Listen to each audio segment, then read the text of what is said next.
to the life of royal dignity and felicity which lies ahead of them.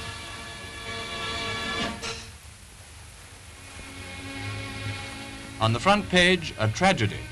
Lit by flares to aid searchers is the wreckage of two trains. The engines crashed head-on. One of them, the London to Bradford Express, which jumped the points at 70 miles an hour near Bedford. The other train, fortunately empty, was drawn up on the track into which the express swerved. Now by daylight they are removing the debris of the smashed and ripped coaches. While it is sad to record 2 deaths and 7 other serious casualties, it is amazing that so many of the 600 passengers escaped.